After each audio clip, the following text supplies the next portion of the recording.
গত বছর ইউরোপীয় ইউনিয়নের দেশগুলিতে বাংলাদেশি নাগরিকের আশ্রয় প্রাপ্তির জন্য রেকর্ড সংখ্যক আবেদন করা হয়েছিল। তবে সংশ্লিষ্ট দেশগুলো বেশিরভাগ ক্ষেত্রেই তাদের আশ্রয় প্রার্থীদের আবেদন প্রত্যাখ্যান করেছে। সোমবার ইউরোপীয় ইউনিয়ন আশ্রয় সংস্থার প্রকাশিত এক প্রতিবেদনে এই তথ্য উঠে এসেছে। প্রতিবেদনে দেখা গেছে, গত বছর মোট ৪৩,২৩৬ জন বাংলাদেশি ইউরোপীয় ইউনিয়নের দেশগুলোতে আশ্রয় চেয়েছিলেন। ২০২৩ সালে এই সংখ্যা ছিল ৪০,৩৩২ জন। তবে আশ্রয়প্রার্থী বৃদ্ধির কারণ প্রতিবেদনে উল্লেখ করা হয়নি। গত বছর ইটালিতে সর্বাধিক ৩৩,৪৫৫ বাংলাদেশি আশ্রয় নিয়েছিলেন।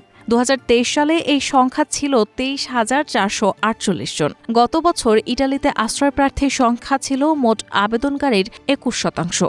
বাংলাদেশ থেকে ফ্রান্সে আশ্রয়কারীর সংখ্যা অবশ্য কমেছে।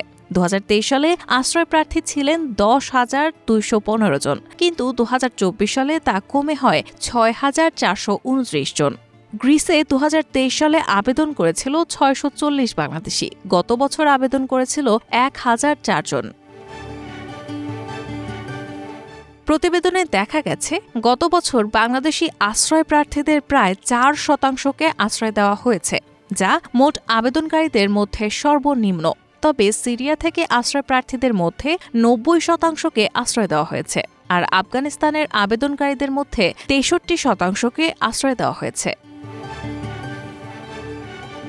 প্রতিবেদন অনুযায়ী গত বছর ইউরোপীয় ইউনিয়ন, নরওয়ে ও সুইজারল্যান্ডে ১০ লাখের বেশি লোক আশ্রয় আবেদন করে, যা আগের বছরের তুলনায় ১১% কম। জার্মানিতে আবেদন করে ২,৩৭,০০০ লোক, যা আগের তুলনায় ২৯% কম।